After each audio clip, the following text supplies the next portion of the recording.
You can't f with us, man. Quit playing, man. I looked at you like a little brother, and then I ain't really that mad at you because you just a little easily influenced. Like I'm really mad at that Floyd because he got you doing this. Of him. Oh, okay. But in a real fight time with 8-ounce gloves on, bye. The thing about Tank is just assuming he's going to be able to step up and fight an A-level guy. He's never even fought a B-level guy. He's never even unified. Like, not only is he fighting these low-level guys. Recent events have ignited controversy in the boxing world, particularly regarding Gervonta Tank Davis's latest fight against Lamont Roach. In the aftermath, Adrien Broner openly voiced his opinion on the matter, suggesting that the fight was rigged and that Roach was unfairly denied a well-earned victory. Additionally, Floyd Mayweather has weighed in, revealing the truth behind the controversy. If this kid said he'd been training every day, for years, every day in boxing, I'm somewhere in Aruba, in the Bahamas, in Dubai, I'm traveling the world on my jet, making millions. Gervonta Davis emerged from Baltimore's challenging neighborhoods to become one of boxing's most electrifying talents. Known for his knockout power and charisma, Davis quickly ascended the ranks, capturing multiple world titles in different weight classes. His association with Floyd Mayweather's promotional company further elevated his profile, positioning him as a potential successor to Mayweather's legacy. However, as Davis's career progressed, tensions began to surface. Adrien Broner felt sidelined as Davis gravitated more toward Mayweather's camp. In an interview, Broner expressed his feelings about Davis leaving Mayweather Promotions, stating, "I don't care." This remark hinted at underlying tensions between the two fighters. No, I haven't talked to him about it, but we talked about it before. You know, we talked about it a few times, but now that he is doing his own thing, I hope the best for him, and I hope he is as big as the world. I don't care, I just want to do good. He keeps alluding that there was something wrong there, that he wasn't happy with the support that he was getting. Is there something there from what he's saying, from what your relationship with him? That's not really for me to come out and talk about. I'll wait until he's comfortable with saying and letting people know his business. But now that he's on his own, I hope it Lord. Adrien Broner and Gervonta Davis once shared a bond that extended beyond the boxing ring. Broner, a former multi-division world champion, took Davis under his wing, guiding him through the early stages of his career. Their camaraderie was evident, with Broner often referring to Davis as his little brother. However, Broner has been vocal about the rift that has developed between them. He reminisced about a time when they were inseparable but acknowledged that their relationship had become strained. Broner believes Davis felt let down by him, which ultimately led to the current awkwardness between them. Right now, me and Tank, it's weird because he loved me to death. He know I love him to death. But we don't talk every day how we used to. Nigga, it used to be a time where you ain't see me without Tank, or you ain't see Tank without me. But what happened was, he just like, damn, bro. I feel like he look up to me so much. It's like, I let him down. Because he's somebody that really know, what I can do and how good I am. And it's like, he feel like, man, you tripping. You know what I mean? He acknowledged that he lacked the resources to fully support Davis's rising career. Recognizing this, he introduced Davis to Mayweather, believing it was in Davis's best interest. Broner stated, "I didn't have everything, that's why I gave Tank to Floyd." I brought him to the gym with an AB shirt on. Ooh, true story. But I didn't have everything right yet. Everything wasn't moving yet. I was a little slow on my feet. So I gave him the floor. And every time we bring it up, Floyd like, "Thank you, AB. You gave me a good one." Does that feel like a win for About Billions Promotions as well? Of course, because at the end of the day, I don't care who promotes Gervonta Davis. I'm still gonna support him. Same way. He's a little brother to me. Tank been around us since he was like 17, 16. Adrien was already famous on TV and everything. We wrote him on the internet. Twin didn't even know him. Flew him out, let him live with him. Yeah. Tank Davis is a fraud, right? Let's just put it out there. What if he's a fraud? I know what you guys are thinking. Jerry, stop it. You're hating. There's no way. You don't know that. I don't know that. We've never seen him fight a B-level fighter. Mario Barrios, these guys aren't B-level. Frank Martin ain't B-level guys. Stop the bullshit. It's always a thought in the back of my head, right? And I don't think Tank is a fraud. I would pick him over Devin Haney, a guy I'm really high on still after the Ryan Garcia situation, and Vasily Lomachenko, a guy I'm still high on at this old age. But we really don't know. There's really no evidence backing that he could beat Devin Haney or Lomachenko. Everything about Tank is just assuming he's going to be able to step up and fight an A-level guy. He's never even fought a B-level guy. He's never even unified. Like, not only is he fighting these low-level guys, but he's not looking the most impressive doing so. I mean, Frank Martin, he was arguably down to. He was down against Rolly Romero. He was down against Mario Barrios. You know, even Isaac Cruz was a very close fight, a 7-5 fight.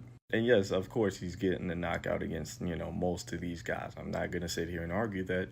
But we got to admit, Devin Haney, Shakur Stevenson, Lomachenko, Teofimo Lopez, they're going to be a lot harder to knock out than Mario Barrios, than Leo Santa Cruz. We got to admit this. So what happens if the knockout doesn't present itself? It's safe to assume Tank is going to be down tremendously on the scorecards. Like I said, I don't think Tank is going to get exposed or nothing. Like, he's not going to be an elite fighter when he steps up in competition. But it's something in the back of my mind. What if Tank is just a B-level guy? What if he's just a guy who's been beaten on C and D-level guys and he's really a B? The recent bout between Gervonta Davis and Lamont Roach concluded in a highly debated majority draw. A crucial moment unfolded in the 9th round when Davis took a knee after receiving a jab from Roach. Normally, this would be ruled a knockdown. However, the referee chose not to penalize Davis, permitting the fight to proceed without interruption. Fight. When the fight was over, the first thing I said was, it's either going to be a draw or it's going to be a close decision to Lamont Roach. If they call this knee a knockdown, which they should have. A knee in boxing should count as a knockdown. It is what it is. We're not going to sit here and act like it's not. He wins that fight. Yep. Look at his confidence, though. He's stalking Gervonta. I'm going to tell you when his confidence went through the roof. After Gervonta took that knee and then went to his corner, Gervonta came back with a flurry. And Gervonta was landing. And Lamont handled it all. Handled it. After that, I was like, oh, Lamont ain't scared at all. It's in the 6th round. But look at his defense. Like, Lamont's defense is absolutely phenomenal. He's always ready to punch back. Look at him. Phenomenal. And Tank was hitting him hard. Yeah. Look at Roach's face at the end of the fight. He's swollen. Yeah. Like, it's not like Tank wasn't landing on him. Nah, this kid can both of them. Roach is tough, man. And then it's the whole Maryland, D.C. thing. Like, Roach can't get knocked out. You know what I'm saying? He get knocked out. I got to go back to D.C. He got knocked out by Tank. Nah, I can't do it. He fighting for a whole city. Yeah. And it's really Baltimore, D.C. Baltimore, D.C. You know That's right. The rest of Maryland, nobody's really giving a fuck. That's the real, you know what I mean? Like, if you're from Buckhead or wherever the fuck, what's the, no, not Buckhead. I don't know. There's some shit that, no disrespect, Maryland. I only know Baltimore. It's where all the white people live that work in D.C. but don't want to live there. Oh, you talk about PG where, County? no, you talking about where that fucking, where the resort is. Oh, I know exactly. I was just there. I know exactly what you're talking about. I don't remember right now. Anyway. I know exactly what you're talking about. But we've had 2 very high-level boxing matches in the last few weeks. The Beterbiev and Bivol fight and this one. Like, this is boxing at its best. It's at its fucking best. It's make you love the sport, man. It really does. And this is why boxing is a great sport, because it's so unpredictable. Yep. But I'm telling you, it was something about Roach's confidence that was like, made me feel like, oh, Roach gonna be all right in that fight. Oh, look at that. Look at that. These guys are in a phone booth. Good boxing, man. Both of them, yeah. Like, good boxing. I want to watch this 3 more. During the 9th round, Gervonta Davis unexpectedly took a knee, citing eye irritation from hair grease as the cause. Roach Jr. expressed skepticism over this explanation, questioning how Davis suddenly experienced such discomfort when there had been no prior indications throughout the fight. Roach Jr. emphasized that regardless of the cause, be it sweat or any other irritant, a fighter cannot arbitrarily pause the match to seek assistance from their corner. You know, obviously the part with the grease in the eye, that took on a life of its own. You know what I'm saying? That was a headline in the fight.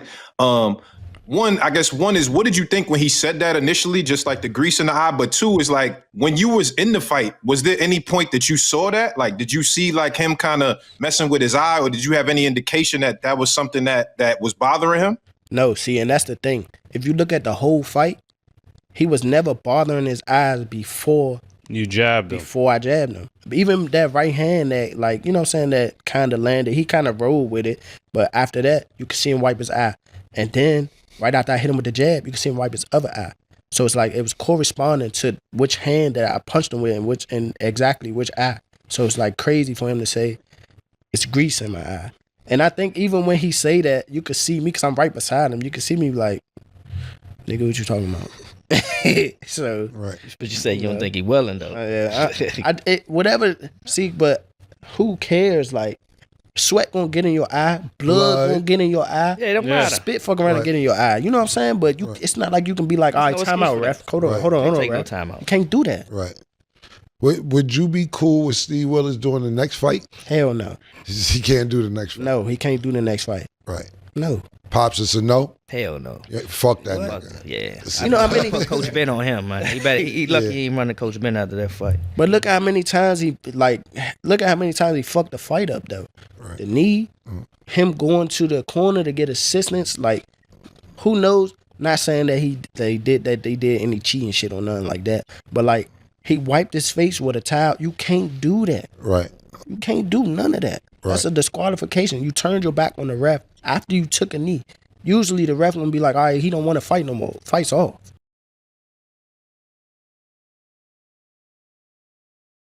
Bet on another draw. Bet on the draw. Yeah. It's the best way to go. Bet on the draw. That's where I think you make the money. I think what they gonna do is they gonna even the odds so big, so crazy, you ain't gonna make no money betting on either one of them individually. Yeah. So the money gonna be on the odds. That's just what I think. It didn't come out yet, but if they fight in Vegas and they fight, and to be honest, I don't like that. The fight in Vegas. Bring it back on over to the East Coast. I don't like that. The DMV makes sense. I don't like how that smells. Something about the smell when you said Vegas. I don't like how that sounds. I know a lot of people don't realize that, like, no camp is perfect. Yeah. I quote when Gervonta was dealing with some stuff ahead of the fight, like some serious shit. Now, yeah, no excuse. Lamont put on a great show. Right. But I'm curious to see what is he going to look like with his plate being clean now. Right. I think, honestly, it don't matter whether he going through something or not. You know why? He respects Lamont, and we seen it. And I'm not just saying that because of how Lamont did. I'm talking about you really could see Tank had a lot of respect for Lamont. I got them starting off from the last fight, round 13, going right back into it. And it's going to be a rumble. So you feel like because of how the first fight went, there's not going to be no filling out. They just going to jump right into it and get busy? Yeah, because what Lamont knows is if I don't win convincingly, if I don't knock him out, or if I don't beat the shit out of him, they not gonna give it to me. Tank know I can't go another 12 again, cause they gonna really say I have been exposed. That's one of the famous words. He's exposed. He exposed them. You know what I mean? That's the shit everybody say now. So Tank not trying to hear that neither. So Tank gonna be looking to really go in there seek and destroy, but Lamont gonna be on the same. Before the controversy, Davis had limited options for high-profile fights. However, the disputed outcome against Roach Jr. has reignited interest in a rematch, giving Davis a chance to address the contentious result and reaffirm his standing in the division. A rematch could serve as a platform for Davis to demonstrate his resilience and adaptability, potentially opening the door for future bouts against other top-tier opponents. Out of available options for meaningful fights that look realistic in the here and now, right? You try to fight Lomachenko. Loma said he didn't want to fight, so that fell out the window in 2024. Maybe it can be revisited. Rayo just lost to Gary Antoine Russell. I was looking at Rayo as a possible Tank foe. We do know that Team Tank reached out to Team Rayo at a point. So fast forward to the future. Shakur is doing deals with Turkey and Eddie Hearn. Seems like an obstacle. Tank says Eddie Hearn's a snake in a suit, and he doesn't seem to jive well with Turkey. Like he's like, this picture looks like a cult. It looked weird. And he's taking shots at the whole movement. You know what I mean? The whole Saudi stuff. So for me, I think this is great for Tank Davis because now you could rob the bank twice, run it back, fans feel a type of way, which we'll talk about more, and you get to, like I said, rob the bank twice, run it back, get the clarity that boxing fans want, and then you can worry about the next move. Now, this is funny. I tell you guys all the time, there's a lot of low quality content in the world of boxing, right? The usual suspects. In their initial encounter, Roach Jr. delivered a commendable performance, pushing Davis and making the fight a closely contested battle. Despite his efforts, the scorecards did not fully reflect his dominance in certain rounds, possibly influenced by Davis's reputation and drawing power in pay-per-view events. This scenario highlights ongoing debates about scoring biases and the impact of a fighter's marketability on judges' decisions. The Davis versus Roach Jr. fight has ignited significant discussions about in-ring conduct, the fairness of officiating, and the complexities surrounding rematches in professional boxing. As the boxing community eagerly awaits potential developments, the narratives of both fighters continue to evolve, reflecting the sport's dynamic and often unpredictable nature. Really disciplined footwork. You never saw him lunging in. He was never able to time him. Gervonta, that is. He was never able to time Roach. He edged his way forward. It was discipline personified. That is what you need to do against a counterpuncher. You can't make mistakes. You can't overcommit. And that is what Roach did. I also thought Roach was great with the left hook. The left hook landed pretty well.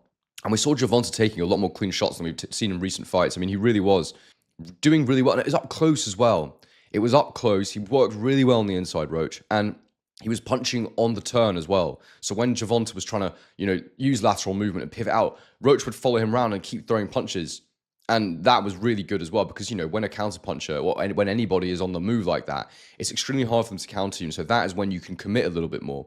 And there were moments in the fight when Gervonta was in front of him with a high guard and Roach was throwing 3-4 punch combinations. Most of them weren't landing, but you'd get the third shot in or the fourth shot in. And overall, I just felt like it was a great game plan from Roach. I really did. And I have to be honest, during the fight, mid-rounds, I was like, okay, I expect it to start slipping away from now. I'd sort of almost built this narrative in my head of what I normally see with a Tank Davis fight. And before the fight, I was saying, first few rounds, expect Roach to probably rack up a few points. Gervonta will start to work him out, down the information, and then he'll start timing him. But as it went on, it just didn't happen. It just never came. And Roach rolled on, and he did such a good job. And I think that, look, I'm giving Roach all the credit here. It was close regardless. This was a close fight.